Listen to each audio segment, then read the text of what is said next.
నమస్కారం. NM70 న్యూస్కి స్వాగతం. శుక్రవారం వనపర్తి జిల్లా కేంద్రంలోని ఎమ్మెల్యే తుడి మేఘారెడ్డి నివాసంలో ఏర్పాటు చేసిన మీడియా సమావేశంలో కాంగ్రెస్ పార్టీ పట్టణ అధ్యక్షులు చీర్ల చందర్, కాంగ్రెస్ పార్టీ నియోజకవర్గ సమన్వయకర్త లక్కాకుల సతీష్, మున్సిపల్ చైర్మన్ పుట్టపాక మహేష్ మాట్లాడుతూ సుమారు 10 సంవత్సరాలు పరిపాలించిన బీఆర్ఎస్ పార్టీ రైతులకు రుణమాఫీ ఎందుకు చేయలేదని ప్రశ్నించారు. కాంగ్రెస్ ప్రభుత్వం రైతులకు ఇచ్చిన గ్యారెంటీ వడ్ల మద్దతు ధర బోనస్కు కట్టుబడి ఉందని స్పష్టం చేశారు. బీఆర్ఎస్ ప్రభుత్వం అనవసర రాద్ధాంతం చేస్తూ ప్రజలను తప్పుదోవ పట్టించే ప్రయత్నం చేస్తుందని విమర్శించారు. ప్రభుత్వానికి విధానపరంగా సలహాలు ఇవ్వాలని వ్యక్తిగత దూషణలు చేయడం సబబు కాదన్నారు. ఎన్నికల ప్రవర్తన నియమావళి అమలులో ఉన్నందున గ్యారంటీలు అమలుకు నోచుకోలేదని, జూన్ 6వ తేదీ తర్వాత ఎన్నికలలో ప్రజలకు ఇచ్చిన గ్యారంటీలను అమలు చేసి తీరుతామన్నారు. ఈ కార్యక్రమంలో కౌన్సిలర్లు వెంకటేష్, నక్కరాములు, సత్యం సాగర్, కాంగ్రెస్ పార్టీ నాయకులు ఆరిఫ్, వినోద్ గౌడ్ తదితరులు పాల్గొన్నారు. ఈ యొక్క సమావేశానికి వచ్చిన ప్రింటింగ్ మరియు పత్రికా అందరికి స్వాగతం సుస్వాగతం. ఈ యొక్క పత్రికా సమావేశం ముఖ్య ఉద్దేశం ఏంటంటే, నిన్న జరిగిన బీఆర్ఎస్ పార్టీ నిరసన కాలం గురించి మేము ఈ పత్రికా ప్రవేశం నిర్వహించుకుంటున్నాము. గతంలో 10 సంవత్సరాలు బీఆర్ఎస్ ప్రభుత్వంలో ఉండి ఏనాడు రైతు పక్షాన కానీ బడుగు వర్గీకరణ పక్షాన కానీ ఏనాడు ఆలోచించలేదు. మరియు రైతులకు ఏకాకాలం రుణమాఫీ చేస్తామని చెప్పి 10 సంవత్సరాలు వాళ్ళ యొక్క సమయాన్ని వెచ్చించుకుంటూ ఇదిగో పిల్లు వచ్చాయి అన్నట్టు చెప్పుకుంటూ ముందుకు సాగుతూ ఉండి 10 సంవత్సరాలు మనకు వాళ్ళు రైతుల పక్షాన ఏం చేసింది ఏం లేదు. ఇప్పుడు వాళ్ళకు బుద్ధి చెప్తూ ప్రజలు ఈ ఎన్నికల్లో కాంగ్రెస్ పార్టీని అధికారం తీసుకురావడం జరిగింది. ఈ యొక్క కాంగ్రెస్ పార్టీ ప్రభుత్వము రేవంత్ రెడ్డి నాయకత్వంలో మేము పనిచేస్తూ ఉన్నాము. దేశంలో ఎక్కలేని విధంగా ఒక డెడ్ లైన్ ఇచ్చుకుంటూ ఆగస్టు 15వ తారీఖు రోజు 2 లక్షల రుణమాఫీ చేస్తామన్న ప్రభుత్వం ఏకైక ప్రభుత్వం రేవంత్ రెడ్డి సారథ్యంలోని కాంగ్రెస్ ప్రభుత్వం. ఇది నిక్కచ్చిగా మేము గంటపదంగా మేము గర్వంగా ఫీల్ అవుతున్నాము. ఆగస్టు 15 తారీఖు నాడు రుణమాఫీ చేయడం చాలా ఆశ్చర్యకరమైన. ఈరోజు వీళ్ళు బీఆర్ఎస్ నాయకులు వాళ్ళ యొక్క పబ్బం గడుపుకోవడానికి మాత్రమే రైతుల రూపంగా ముందుకు వస్తూ ఉన్నారు. వాళ్ళు రైతులకు చేసింది లేదు ఏలేదు. ఏమన్నా చేయాలనుకున్న రైతులకు కానీ బడుగులకు చేయడానికి అది కేవలం ఒక కాంగ్రెస్ పార్టీ ప్రభుత్వం మాత్రమే చేయగలుగుతుంది. మేము కాంగ్రెస్ పార్టీ ప్రభుత్వం యొక్క ప్రజల తీర్పును మేము శిరసావహిస్తూ మేము రాబోయే 5 కాలంలో రైతుల పక్షాన బడుగుల పక్షాన వాళ్ళ అభివృద్ధి ధ్యేయంగా కాంగ్రెస్ పార్టీ రేవంత్ రెడ్డి నాయకత్వంలో మేము ఖచ్చితంగా పనిచేస్తాము. దీనికి ఎలాంటి అపోహలు లేవు, ఏమీ లేవు. ఖచ్చితంగా దీనికి మీకు రాబోయే రోజుల్లో మీకు రుజువు చేస్తాము. ఖచ్చితంగా ఎలక్షన్ కోడ్ ఉన్నందువల్ల మేము 500 సిలిండర్లతో పాటు 200 యూనిట్లు కూడా మేము అమలు చేయలేకపోయాము. ఈ జూన్ 4 తారీఖు తర్వాత మనకు ఎలక్షన్ కోడ్ అయితే ఏదైనా పోతుందో ఆ రోజు నుంచి ఖచ్చితంగా మేము 200 యూనిట్ల విద్యుత్ కానీ 500 రూపాయల గ్యాస్ యూనిట్ కానీ రైతులకు రుణమాఫీకి ఖచ్చితంగా చేసి తీరుతాము. దీంట్లో మీరు ఎలాంటి ప్రజలు కానీ రైతులు కానీ కర్షకులు కానీ ఏ విధంగా మీరు అపోహలు వద్దు. ఖచ్చితంగా మేము కాంగ్రెస్ గవర్నమెంట్ రైతుల పక్షాన ఉంది, ప్రజల పక్షాన ఉంది, ప్రజల పక్షాన పనిచేస్తూ ఉన్నాము. ఖచ్చితంగా ఇది రాబోయే రోజుల్లో మేము రుజువు చేస్తాము. మా యొక్క అవకాశాన్ని మేము ప్రజలు ఇచ్చిన మాకు వచ్చిన అవకాశాన్ని మేము ఖచ్చితంగా ప్రజల శ్రేయస్సు కొరకు ప్రజల బాగోగుల కొరకు ఖచ్చితంగా పనిచేస్తామని మేము పత్రికా ప్రముఖంగా తెలియజేస్తాము. Thank you very much. ఆ డబ్బాల విషయాన్ని తీసుకోండి, మా పేద ప్రజలకు ఇచ్చిన డబ్బాల విషయాన్ని తీసుకోండి, ఏమైనా సరే కానీ అన్నిటికీ అవినీతి చేసి ఆయన అంత మూట కట్టుకొని పాపాలను మూట కట్టుకొని ఈరోజు దింపడం జరిగింది. మాకు ఆయన చేసే శాస్త్రాలు నచ్చక, ఆయన చేసే వ్యవహారం నచ్చక మేము అందరం పచ్చికట్టుగా ఒక దాటి మీద ఉంది ఆయన దింపి ఈరోజు మున్సిపాలిటీని మేము కాంగ్రెస్ ప్రభుత్వం తరఫున మేము గతం ఎక్కడం జరిగింది. కానీ ఈరోజు మేము దాన్ని చూసినాక ఒక్కటి అభివృద్ధి అని చెప్పి ఒక్క నయా పైసా కూడా ఏమీ లేకుండా మున్సిపాలిటీకి వచ్చే ఆదాయం అభివృద్ధి అన్న మున్సిపాలిటీకి ఆదాయమే లెక్కలు చూపించింది. ఈ సంవత్సరం మీ పరిపాలన 10 సంవత్సరాలు ఉన్నది. ఈ 10 సంవత్సరాల్లో మున్సిపాలిటీకి ఏ విధంగా ఆదాయం చూపించారు? ఎంతసేపు ఉన్నా లింగారెడ్డికుండా ఆ మామూలు డబ్బాల గురించి తప్పించి మున్సిపాలిటీకి ఏ విధంగా ఆదాయం చూపించారు చెప్పండి. మరి మీరు గత నాయకులు, గత మాజీ చైర్మన్ గారు, మాజీ వైస్ చైర్మన్ గారు ఉన్న నాయకులు నేను చుట్టిగా అడుగుతున్నా, ఎంతసేపు ఉన్న ప్లేసులు ఏ రోడ్డు మీద ప్లేస్ కనబడితే చాలు వాళ్ళ ఇళ్ళకి వాళ్ళకి తెలిసిన బంధువులకి వాళ్ళకి మిగతా వాళ్ళకి రాశాన్ని తప్పించి మీరు కనీసం సామాన్య ప్రజలకి ఏమైనా ఉపయోగపడాలని చెప్పి లేదా మున్సిపాలిటీకి ఏ విధంగా ఆదాయం తేవాలని చెప్పి ఏ రోజైనా ఆలోచించారా? రోడ్డు వేడింగ్ అన్నారు. రోడ్డు వేడింగ్లో డబుల్ బెడ్రూమ్లు ఇవ్వాల్సిన అవసరం ఏముంది? పేద ప్రజలు పాత బజారు, గాంజోకు, చిట్యాల రోడ్డు, గోపాల్పేట రోడ్డు, పేద ప్రజలు, పానగల్ రోడ్డు, పేద ప్రజలు ఉన్నారు. కమర్షియల్ బిల్డింగ్ డబుల్ బెడ్రూమ్లు ఇవ్వాల్సిన ఏ ప్రభుత్వం చెప్పింది? మరి మిగతా ఉన్న వాళ్ళ పేద ప్రజలు ఎక్కడ పోవాలి? వాళ్ళ డబుల్ బెడ్రూమ్ ద్వారా కాలేదు. అన్ని డబుల్ బెడ్రూమ్ మొత్తం కమర్షియల్ ఉన్న వాళ్ళకి కోట్లు కొన్ని కోట్లు ఉన్న కార్లు ఉన్న వాళ్ళకి మాత్రం డబుల్ బెడ్రూమ్లు 1 కాదు, 2 కాదు, 3 కాదు, ఒక రోజు 10 ఉంటాయి. ఈ లెక్కలను మేము తీసుకున్నాము. ఎవరుగా డబుల్ బెడ్రూమ్ ఇవ్వాల్సిన అవసరం వచ్చింది.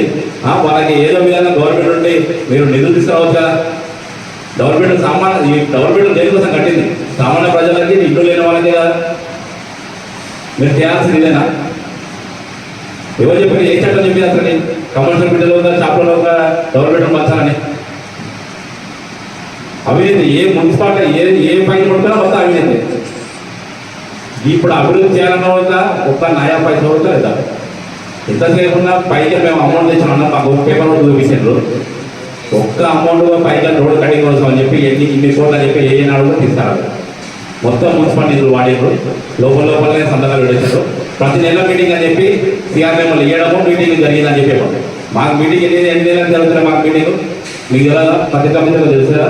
ప్రతి నెల మాకు మీటింగ్ జరిగిందా? 3 నెలలకు 2 నెలలకు ఒకసారి మీటింగ్ జరిగింది.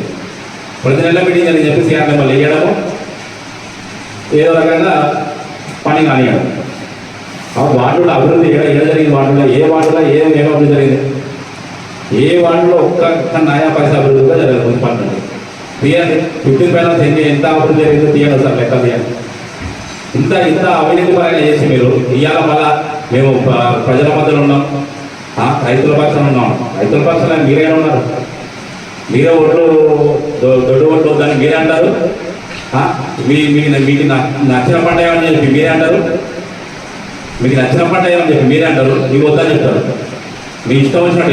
ఇది రాజ్యాంగం, ఇది ప్రజాస్వామ్యంలో ప్రజలు తీర్పిస్తారు.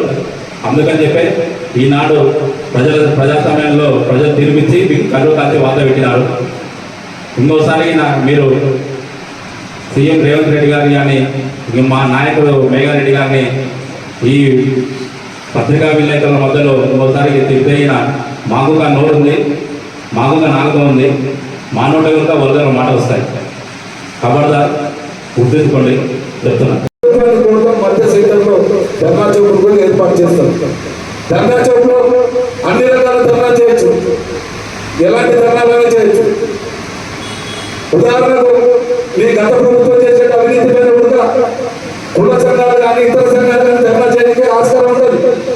అదేవిధంగా అధికార పక్ష నాయకులు కూడా ధర్నా చేయడానికి ఆస్కారం ఉంటుంది. రాష్ట్ర ప్రభుత్వం చేసిన అవినీతిని, వనపర్తిలో చేసిన అవినీతిని, వనపర్తి మున్సిపాలిటీలో చేసిన అవినీతిని బయట పెట్టమని ధర్నా చేయడానికి కూడా ధర్నా చౌక్ ఏర్పాటు చేస్తాం. ఇది నిత్య సత్యం, ఇది గుర్తుంచుకోండి. పోతే నేను నిన్న మాట్లాడినటువంటి మాటకు క్షమాపణ చెప్పాలి. ఒకటి. రెండోది కూడా మంది నాయకులు మాట్లాడుతున్నాం. గతంలో మీరు ఏనాడు తెలంగాణ ఉద్యమం యువతను ఎగిరిచినప్పుడు ఏనాడు తెలుగుదేశం పార్టీని వదిలిపెట్టి రాలేదు. తీరా చంద్రబాబు నాయుడు గవర్నమెంట్ ఆంధ్రలో పోయింది, తెలంగాణలో కూడా పోయిందని తెలిసినారు. మీరు మాట్లాడిన పక్షంగా తెలుగుదేశం పార్టీని మీలాంటి ఒక ఇద్దరు కలిసి దాన్ని పునర్నాశనం చేసిండ్రు. ఆఖరికి ఇద్దరు మిగిలిన కరోనా పేషెంట్లు కదా. ఆ కరోనా పేషెంట్ ఇద్దరు వచ్చి బీఆర్ఎస్ లో చేరారు. చివరకు మిగిలినది ఆ ఇద్దరు కరోనా పేషెంట్లు మాత్రమే ఉంటారు. ఈ 2+2 4 మాత్రమే టీడీపీ బీఆర్ఎస్ పార్టీలో మిగిలేదు. ఆ ఇద్దరు ఎవరైనా వాళ్ళకు బాగా అర్థమవుతారు. ఇంకొక మాట చెప్తున్నాం, మీరు మాట్లాడే ముందు అవినీతిని బయట పెట్టమంటున్నాం. అవినీతిని బయట పెట్టడానికి, మున్సిపాలిటీ అవినీతి పెట్టడానికి ఎక్కువ సమయం నేను తీసుకోము. అది తొందరలోనే మీ అవినీతిని చట్టం తన ఫలితాన్ని చేసుకోబోతుంది. మీ అవినీతిని మొత్తం బయట పెట్టడం.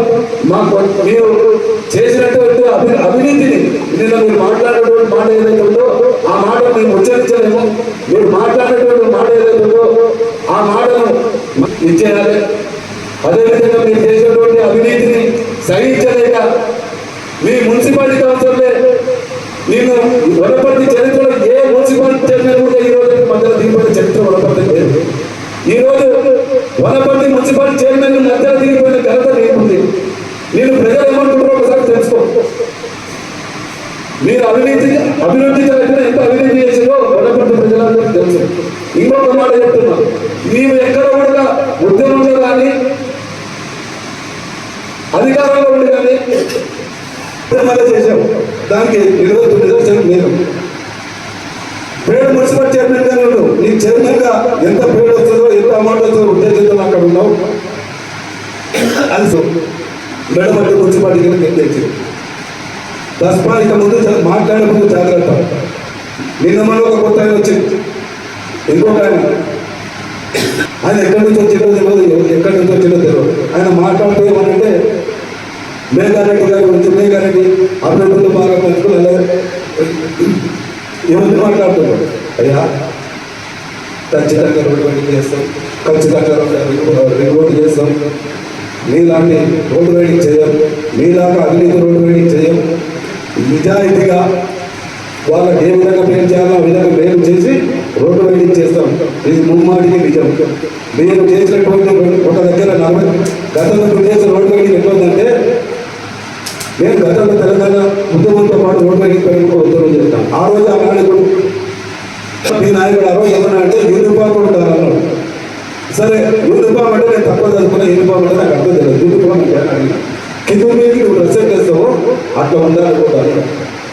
ఈరోజు రోడ్డు ఎట్లా ఉందంటే ఒక నల్ల పాయింట్ తెల్లకి ఒక గంట కిందికి ఒక గంట మీద, ఈ విధంగా మీరు రోడ్డు మా నాయకుడు అట్లా చేసి యూనిఫామ్ నేను చెప్పిన విధంగా యూనిఫామ్ చేస్తాడు, అభివృద్ధి చేస్తాడు, రోడ్లు చేస్తాడు, ప్రతి ఒక్క పని అభివృద్ధిలో బాగా పంచుకుంటాడు. దాదాపు ఒక 20 ఏళ్ళ వరకు మా నాయకుడు ఏం పీకేది ఉండదు, చేసేది ఉండదు. తప్పకుండా జాగ్రత్త. ఇక్కడ ముందు మాట్లాడే ముందు నోరు అందులో పెట్టుకొని మాట్లాడాలని హెచ్చరిస్తూ ఈ అవకాశం ఇచ్చిన